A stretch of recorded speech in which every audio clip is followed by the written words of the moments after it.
Podcast de la série Les réseaux pédocriminels n'existent pas. Round 7. Le réseau Azov. Pédophilie et corruption chez les VIP ukrainiens.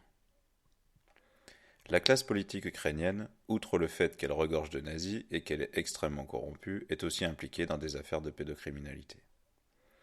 Des députés proches de Yulia Tymoshenko ont été impliqués, et puis l'Ukraine, c'était aussi le terrain de jeu des favoris des pédophiles de chez Azov Film, un réseau démantelé récemment. Du moins en partie. En 2009, un article de Russia Today News mentionnait des accusations portées contre 3 députés ukrainiens quant à leur implication dans un réseau pédophile. À l'origine de ces accusations, une mère de famille qui explique que ses 2 enfants ont été violés par leur père et d'autres adultes alors qu'ils étaient dans une sorte de camp de vacances appelé Artek sur le bord de la mer Noire. De plus, les enfants ont raconté qu'ils étaient obligés de réaliser des scènes sexuelles devant des caméras et cela de manière régulière. Les faits s'étalent sur une longue période. L'affaire est remontée jusqu'au Parlement et une enquête de police a été lancée. Artek est un camp d'été pour les jeunes qui remonte à l'époque soviétique. Il y a même dans l'enceinte un studio de production de films.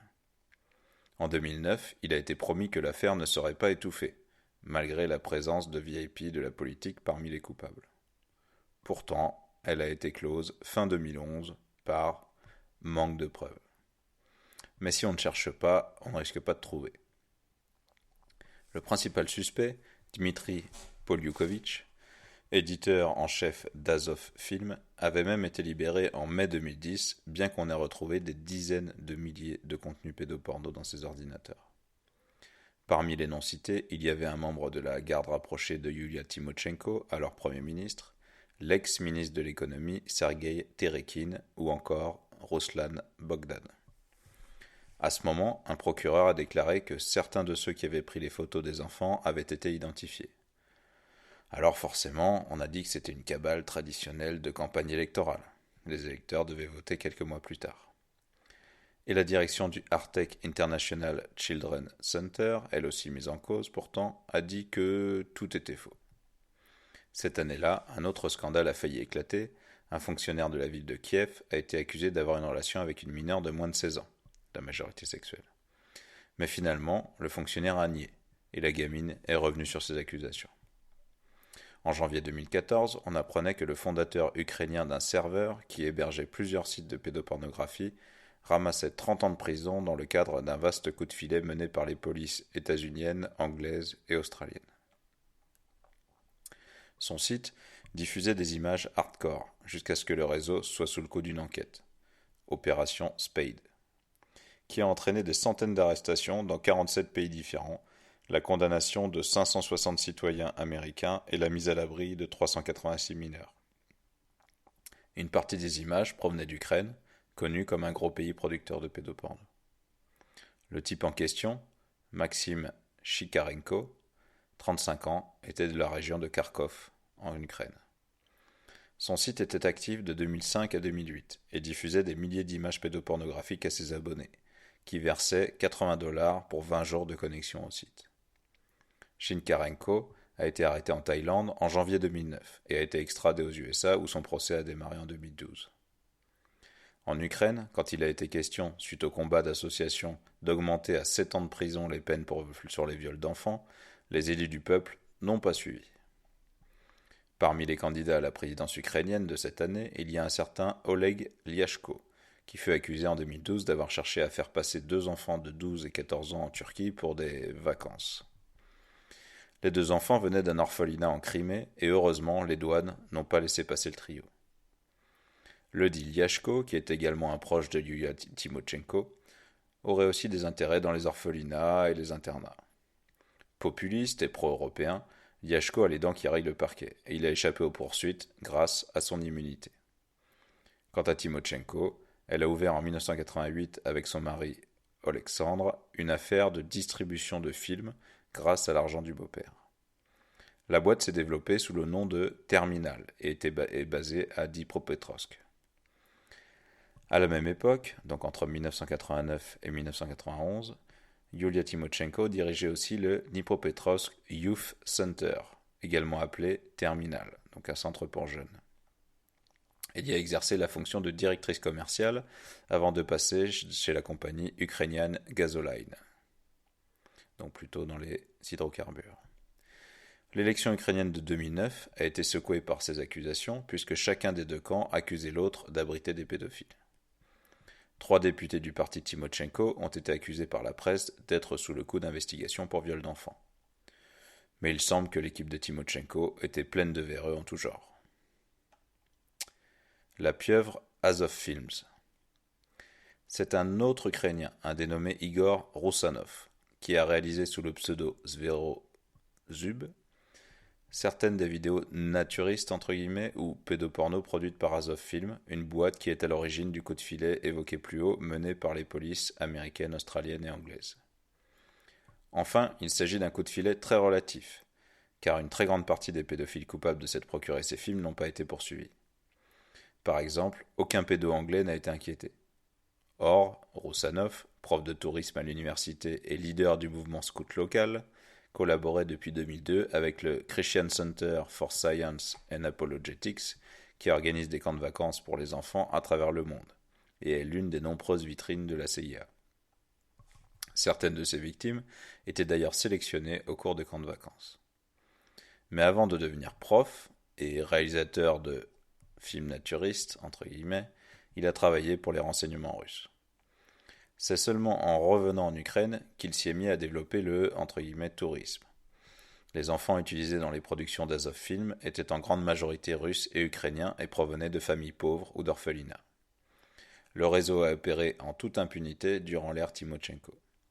En 2011, Roussanov a été arrêté pour avoir produit ces films et organisé des tours pour VIP en Ukraine. Plusieurs de ces victimes ont déclaré lors du procès qu'ils les avaient violés.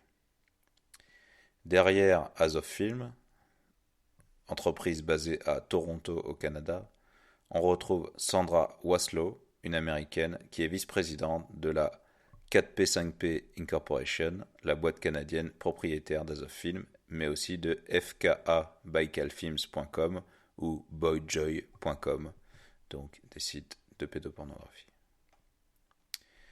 C'est son fils Steve qui est le copropriétaire d'Azov Films. Et il aimait bien travailler avec Roussanov quand il se baladait en Crimée notamment. Apparemment, plusieurs des garçons filmés par Roussanov ont déclaré qu'il les avait violés. D'après certains, Azov Film serait lié à la mafia russe israélienne. Des films produits par cette boîte ont été tournés en Ukraine, surtout en Crimée, mais aussi en Australie, en France, au Portugal, aux États-Unis, en Moldavie, en Pologne, en Espagne, aux Pays-Bas, en Roumanie, en Allemagne et au Paraguay. De fait, le réseau était international. Le journal allemand Der Spiegel a par exemple évoqué un certain Markus, un Allemand qui se rendait en Roumanie pour filmer des gamins avant de diffuser ses films via Azov Film. L'une des jeunes stars entre guillemets naturistes d'Azov était un certain Vladik Shibanov, décédé brusquement à l'âge de 19 ans, aimait bien faire des signes sataniques sur les photos. Il est mort dans un accident de voiture qui semble avoir été préparé le 20 octobre 2009 et venait lui aussi de Crimée.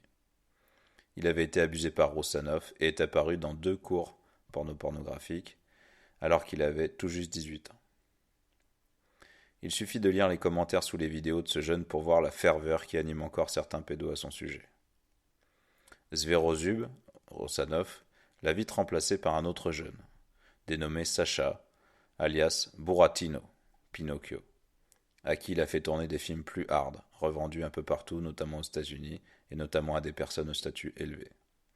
Et même si Azov est dans les choux, les images et les vidéos d'Azov continuent à circuler, notamment sur un site allemand appelé Krivon International Image, tenu par un ami de Zverozub Roussanov. L'affaire est à suivre. Il serait étonnant que les choses en restent là et qu'on n'apprenne pas bientôt que d'autres VIP étaient mouillés. On peut surtout se demander si Azov Film n'était pas d'abord un moyen de corruption, dans un but géopolitique. Cela expliquerait pourquoi les autorités états-uniennes, canadiennes et australiennes ont autant communiqué sur la fin de ce réseau. Ce dont on peut douter, vu le nombre de protagonistes restés en liberté. Deuxième partie, une actualisation plus récente. Quand les films Azov flirtent avec la politique.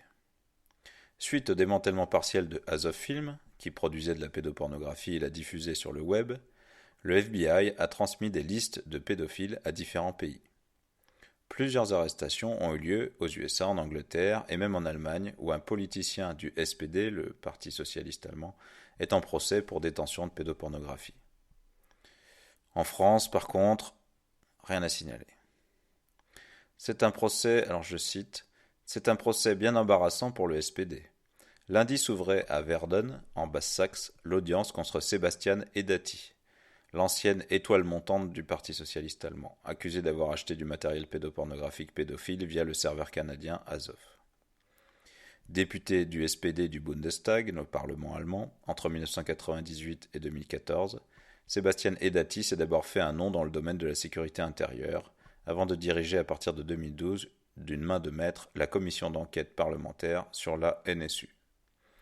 Cette cellule terroriste d'extrême droite avait assassiné à travers le pays une dizaine de petits commerçants turcs et grecs entre 2000 et 2006, sans qu'à aucun moment les enquêteurs ne fassent le lien entre ces différents crimes, malgré l'usage de la même arme dans plusieurs cas et sans que la police n'envisage la piste néo-nazie. Toutefois, on peut se demander dans quelle mesure cette rafle à Azov n'a pas permis d'éliminer quelques types gênants du paysage et ou de faire pression sur eux.